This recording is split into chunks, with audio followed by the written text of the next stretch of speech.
Hi everybody, it's Leanne with Crafty Kitty Vintage. How's everyone today? I'm excited to show you what I got recently when I thrifted. This is a craft haul and I'm going to go through everything really pretty quickly probably. We'll see how much I decide to chat and gab.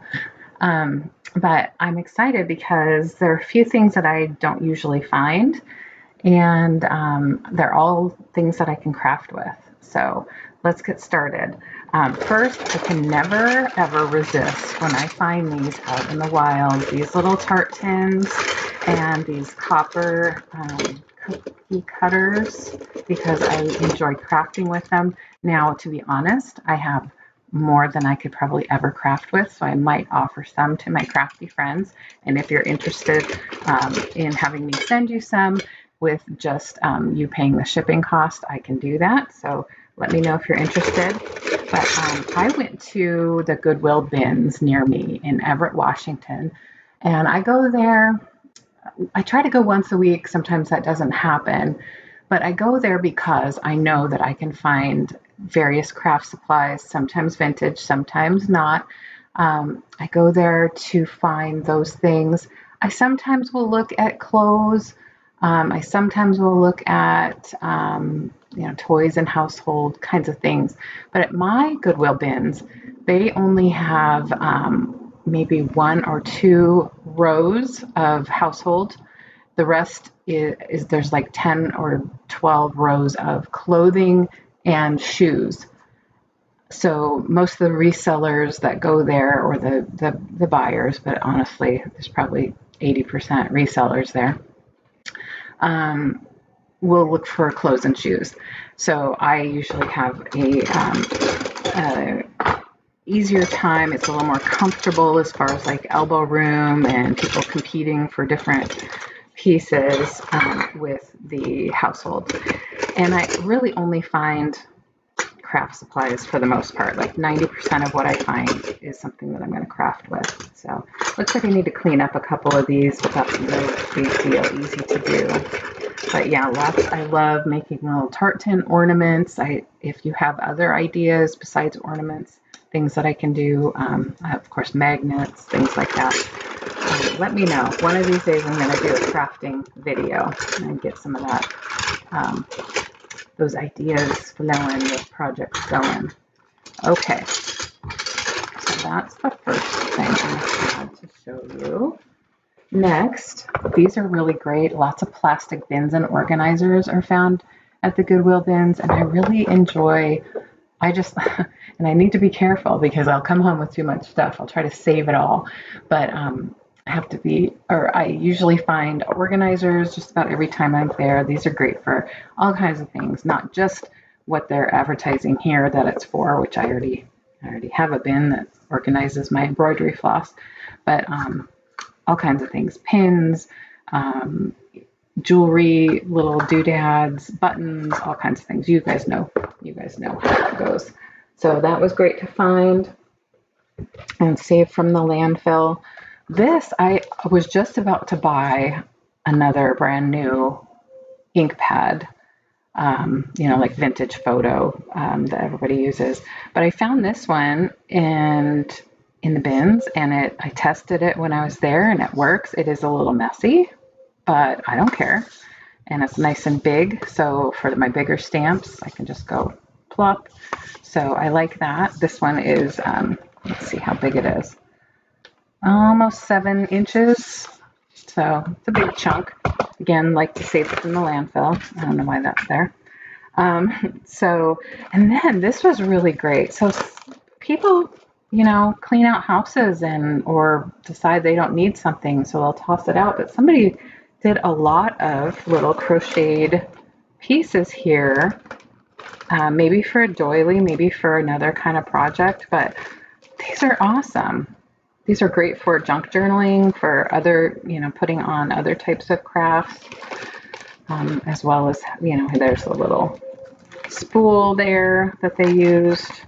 So, I mean, I might have too much here. I might have to share it with some friends. But can you believe that? I mean, wow. Wow, wow, wow. Great haul. Great find. I also found about 6 of these. They're probably more commercially made, but about 6 of those. So that is a good little fun pickup there. I found this. I was attracted to the box. I'm like, that's vintage. But look, these are paper clips, obviously, but they're already kind of oxidized, which a lot of us will find the bright, shiny ones, and some people even will distress them. There's different methods to do that, but these are already kind of grungy.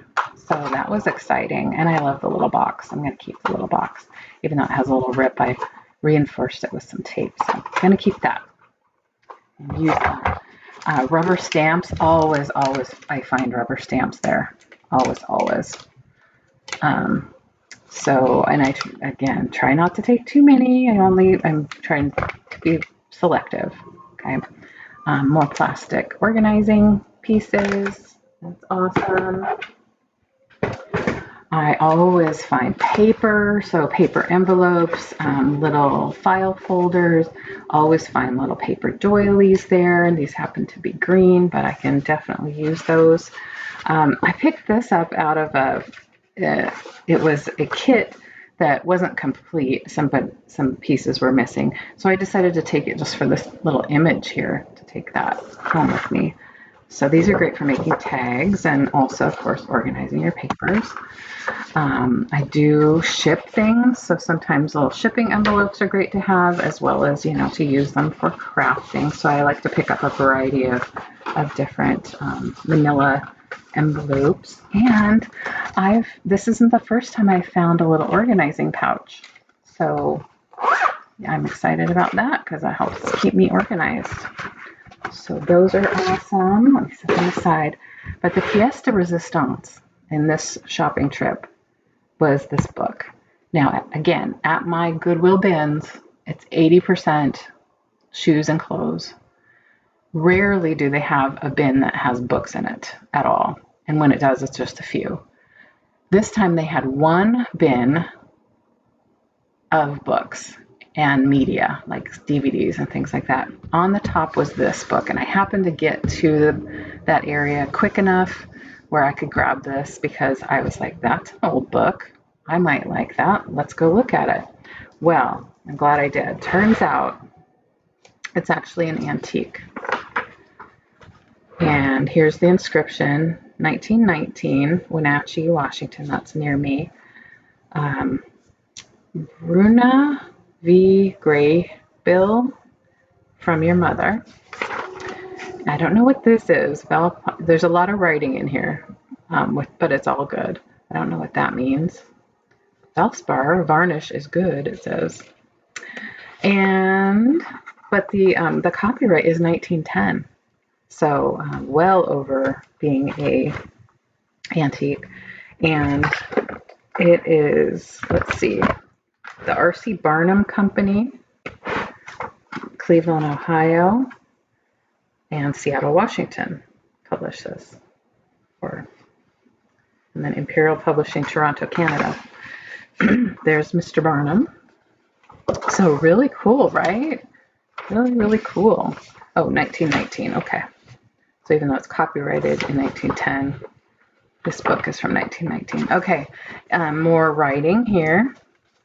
I have yet to read that. Let's see. For removing ink, put something on ink, let stand a few minutes, then rub spot with soap, and then pour peroxide on and rub. Wash in warm water using plenty of soap. And then it was by Olive Howard, I guess, is where they sourced. Excuse me. The People's Home Remedy Home Medical Book. Isn't that cool? So interesting. So there's actually like 3 different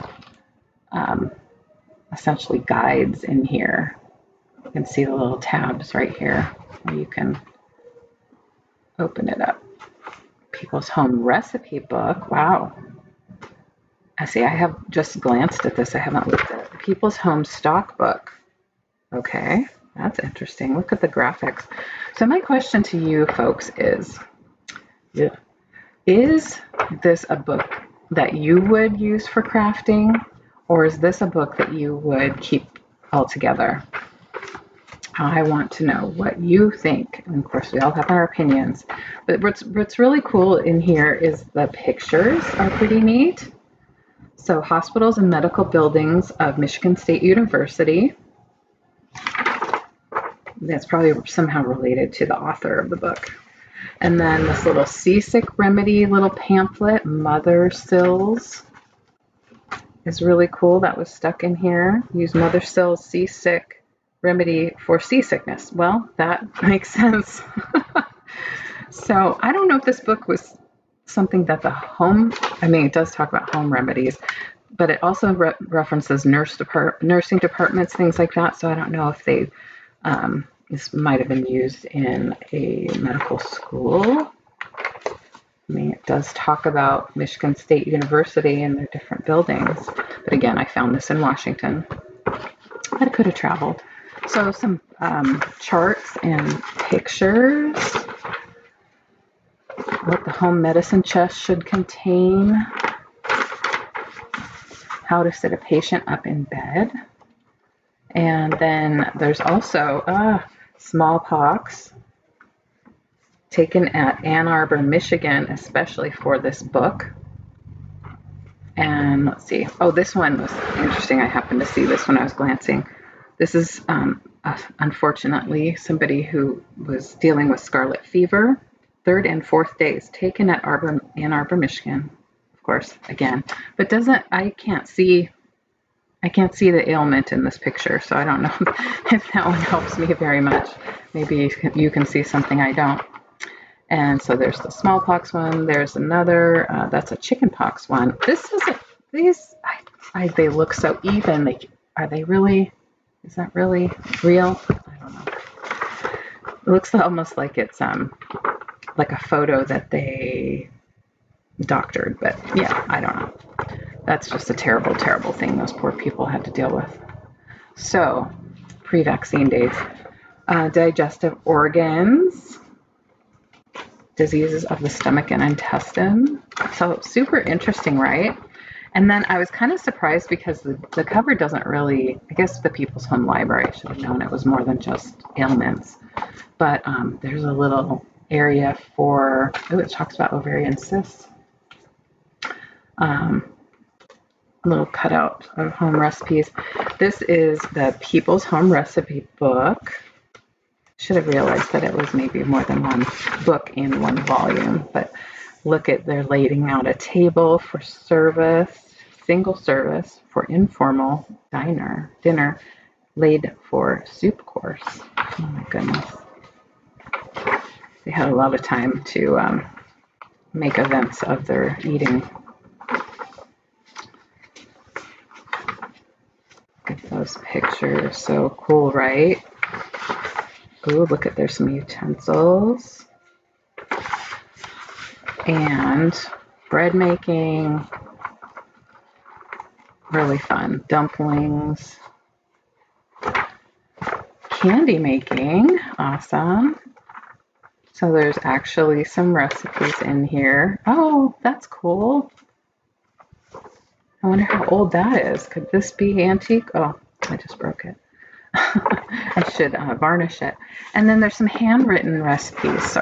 Handwritten recipes in here too. Minerva yarns. They glued that in. Sugar cure for pork. See? Oatmeal drop cookies. I mean, there's recipes in here. I think that was so fun. Date loaf. Blackberry jam. Cream salad dressing. So cool. So cool. And then People's Home Stockbook. I didn't realize this was in here. Let's see. Oh, horse and slings. Comfortable quarters for sick animals. Wow. So, okay. Well, I won't bore you any more with that, but I think it's fascinating. Fascinating. So, let me know what you think. Should this book be, it's kind of rough. It has has things. I haven't bothered to look it up or anything, so I don't know how rare it is, but I imagine they made it for quite a few, like quite a few copies.